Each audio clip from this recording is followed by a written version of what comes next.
Bonjour, je suis Mayolek, je suis Disneyville. Qui est impatient de voir Toy Story 4?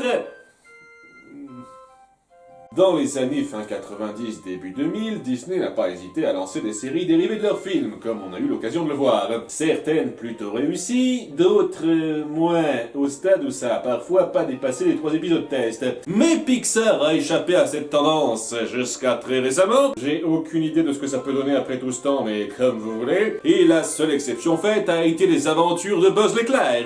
Voici les aventures Buzz l'éclair.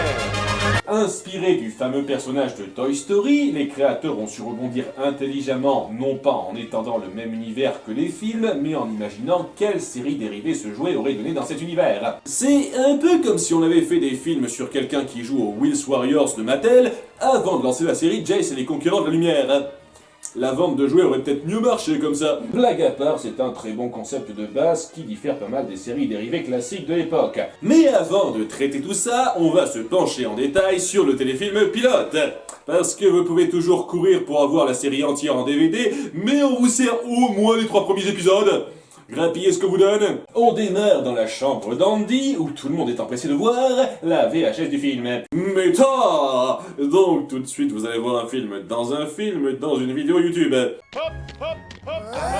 Ah, l'époque où on pensait que ça survivrait au DVD. Monsieur Leclerc, vous pourriez me dédicacer le film s'il vous plaît? Et peut-être qu'un jour ça vaudra une fortune. Depuis quand la cassette t'appartient, connard? Et ils adorent taquiner Rex avec ça. Je plaisantais. Je ne crois pas qu'on va regarder toute la cassette. Nous, ce qui nous intéresse, c'est les publicités avant le film. Quoi? Il plaisante, Rex.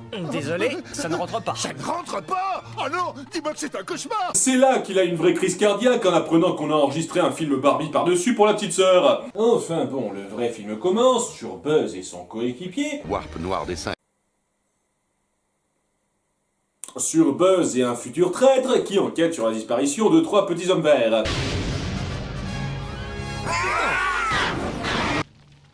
Et voilà, mission accomplie, on cherchait 3 petits hommes verts et on vient de trouver 3 petits hommes verts. Eh ben, c'était court mais plutôt fun. Bon, ce sont en fait des passagers clandestins qu'aucun de nos 2 rangers n'avait repérés jusqu'à présent. L'élite de Star Command. Retrouvez les disparus, les sauver. Comment savez-vous qu'ils sont là? Télépathie. Ah ouais. Et sinon, vous, comment vous saviez qu'il fallait chercher sur cette lune inhabitée? On précise juste qu'ils ont disparu dans leur labo. Vu pour la dernière fois dans le secteur scientifique. Cet odieux complot ne peut être que l'œuvre diabolique du plus dangereux des ennemis de l'Alliance Galactique, l'infâme empereur Zurg. On n'a encore introduit aucun méchant récurrent, on n'a que lui comme possibilité tout de suite. Ils se font alors attaquer par une hallucination de Lovecraft la fois où il était défoncé au sucre.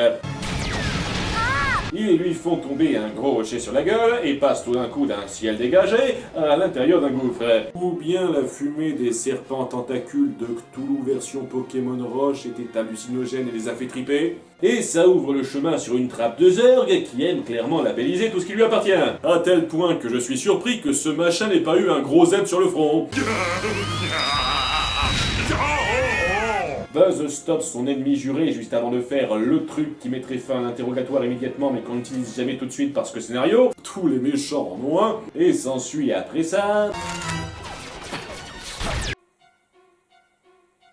Je sais que c'est pour la blague, mais est-ce possible de faire encore plus exprès de viser à côté? Et pourquoi est-ce que Buzz attend 30 secondes avant de tirer? Il faut que mon laser se charge! Saleté de diesel. Bon, vu que les ennemis sont clairement là pour faire office de boule disco...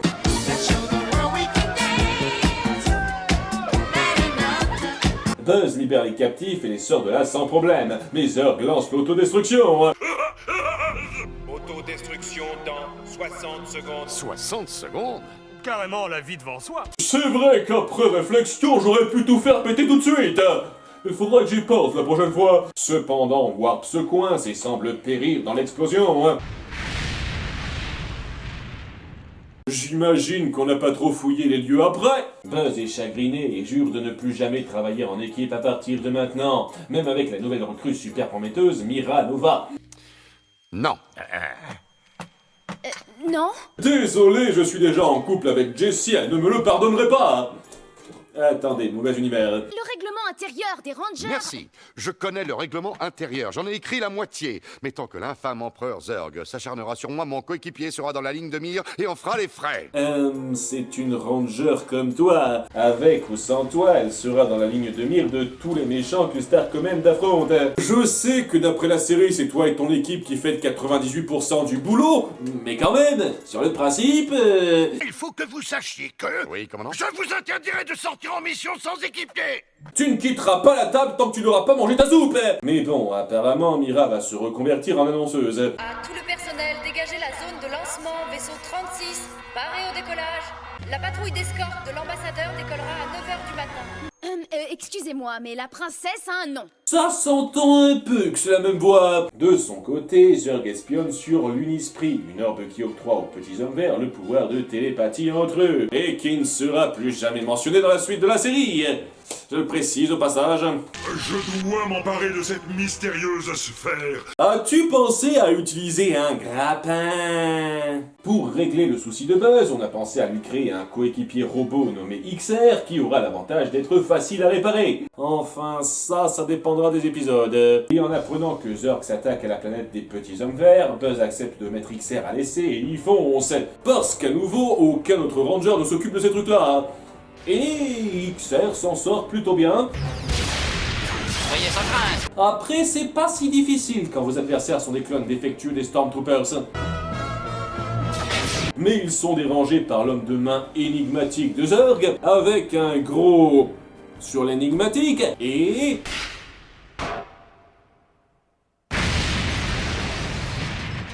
XR. Ah mon Dieu, il pourra se faire réparer, comme on me l'a montré. C'est foutu, je crois, y a plus qu'à laisser les méchants s'emparer du Dragon Ball géant, ce qui n'aide plus trop à la cohésion des ingénieurs de bord. Je crains qu'il n'ait plus la moindre idée de ce qu'ils sont en train de faire, commandant. C'est quoi cette chose? Un bras. Je te l'avais dit. Comment vous avez réussi à reformer le reste du corps du côté de Zurg? Étant donné que l'Unisprit permet aux petits hommes verts de se connecter entre eux, vous pouvez espérer rallier à votre cause n'importe quel esprit sûr et innocent de l'Alliance Galactique. Oui, parce que ce qui marche avec une espèce peut marcher avec n'importe qui. Science-fiction, hein. C'est même moyennement logique, puisqu'au départ, ça lie les esprits des martiens entre eux. Mais maintenant, ça peut carrément contrôler l'esprit de n'importe qui. Et puis aussi... Tu oses me dicter ma stratégie, mais j'ai déjà un plan. J'ai conçu mon plan, c'est mon plan. Ok, rien à rajouter. Une offensive contre Zurg est prévue et Mira lance l'idée d'une attaque furtive de reconnaissance pour l'affaiblir de l'intérieur à la Street Fighter le film. Ils savent s'inspirer des plus grands. Je suis sûr de Ne réussir. vous emballez pas. Je vous rappelle que c'est mon idée, c'est à moi d'y aller. Je regrette, mais vous n'avez pas suffisamment d'expérience sur le terrain. C'est trop risqué pour vous, princesse. Princesse? Oh, trouvez-vous une chambre? Enfin, ça dépend, est-ce que vos races sont compatibles? Le commandant interdit la manœuvre, mais nos deux filots décident chacun de leur côté d'outrepasser l'ordre. Bonne nuit. Le pouvoir des Tongéens sur le mental. On le précise pour vous, spectateurs, parce que vous ne devez pas savoir. Le commandant ordonne après ça à Buzz de la rattraper, alors qu'il sait qu'il comptait faire la même chose qu'elle. Un choix très habile. Et il la rattrape tout de suite, en dépit du fait qu'il avait un retard plutôt notable. Quelle injustice. Vous pourriez arrêter de me tendre des perches pour faire des blagues sur les femmes au volant? Ranger Nova, dans le genre pilote de voltige, on peut dire que vous êtes sacrément entêté. Alors on doit faire partie de la même catégorie, hein? Oui, c'est vrai.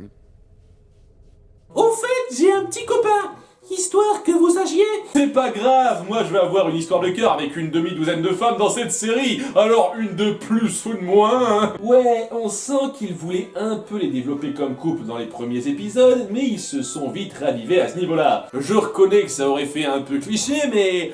Merde, c'est pas un peu tout le truc de cette série? Mais il découvre des passagers clandestins en la personne de XR et de... oui, je vous en ai pas parlé. Booster est un concierge fan de Buzz qui rêve de devenir ranger de l'espace, et c'est tout. Ça va pas plus loin que ça. C'est clairement le personnage le moins bien introduit dans ce pilote pour moi, car on sent vraiment l'aspect superflu et réfléchi à la va-vite de sa participation. Mais bon, il nous fallait bien un personnage de gros pour se marrer un peu, parce qu'il est gros. En tout cas, ils ont tous de la chance de se trouver là, parce que Zurg a parachevé son rayon de contrôle mental et s'en sert sur Star Command. Mais qu'est-ce que c'est? Vous voyez? J'ai utilisé l'Unisprit pour rallier les rangers de l'espace à ma cause diabolique. Il semblerait qu'on doit sauver toute notre base à nous seuls, pourvu que ça ne se reproduise pas trop.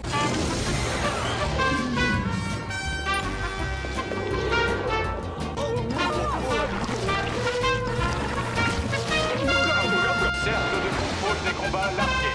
5 minutes avant l'autodestruction de Star Command.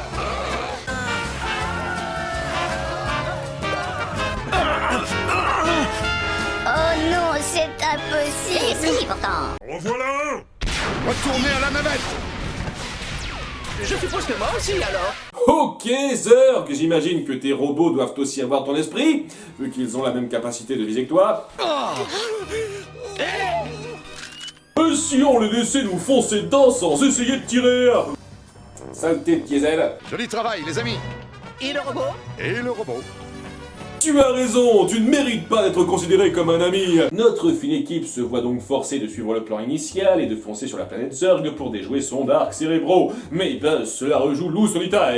Il n'y a qu'une seule façon pour moi de mener à bien cette mission. C'est d'agir seul. Mais Buzz, c'est agir contre nos règles. Dans le grand manuel de Star Command, il est écrit clairement qu'aucun ranger ne doit sortir sans équipier. C'est pour ça qu'on te voit travailler seul dans chaque épisode flashback de la série. Faut croire que c'est une règle qu'il n'a jamais suivie. Enfin bon, il les convainc de le laisser travailler seul, et je suis sûr qu'il doit avoir un plan d'action particulièrement réfléchi qui prend en compte sa situation.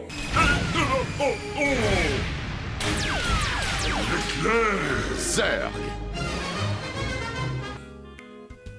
Foncez dans le tas, très bien. Assez bizarrement, ça ne fonctionne pas parfaitement.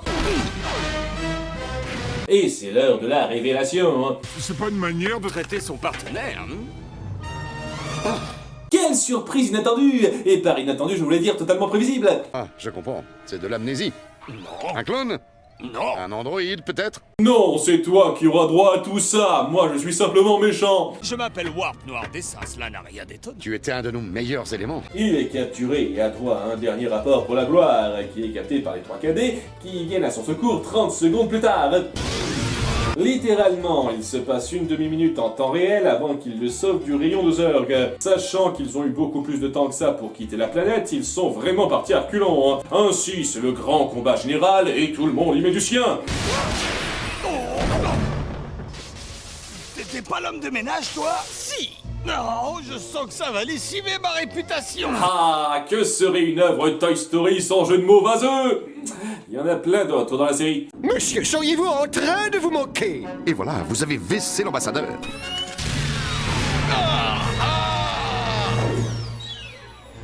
Votre bassesse, très bien visée. Pour une fois, Oui, le secret, ça n'est pas d'appuyer sur la détente, mais de la presser. Buzz se fond dans l'Unisprit et le rend à nouveau bienfaisant, ce qui défait tous les contrôles mentaux. Parce que ta gueule, c'est de la SF. D'ailleurs, il devrait pas plutôt être possédé par l'esprit de Buzz maintenant? Bah, n'y réfléchissons pas trop, tout va bien. Zurg prend la fuite, les petits hommes verts récupèrent leur... Boule magique.